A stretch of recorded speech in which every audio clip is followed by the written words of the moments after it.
In this question, we're being asked to determine the side length of a square with area, and then 64, and then I got a feeling it might be these letters that might be throwing you guys off if you're having trouble with this one.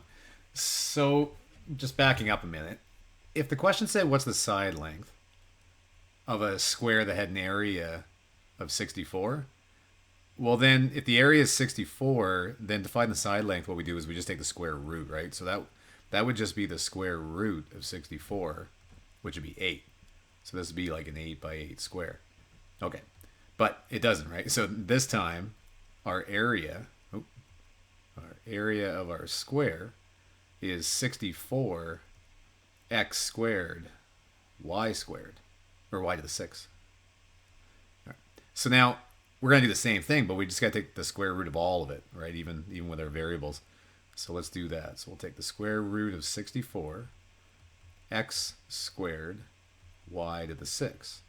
Okay, so now we just have to take the square root of each of these pieces individually.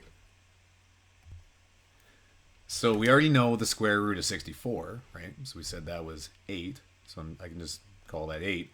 And then we'll take the square root of x squared. Now, this might be the newer thing. If you had x squared, the question is, what two numbers would multiply together to get x squared, right? So something times itself.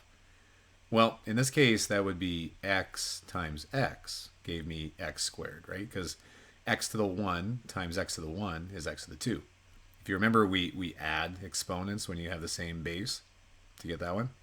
Okay, and I'm going to carry on for a second. So yeah, x to the 2. And then just let's think about this one. What would it be if you had x to the 4? What would the square root of x to the 4 be? Well, that would be x to the 2 times x to the 2. Okay, so the square root of x to the 4 would be x to the 2. Let's do it again.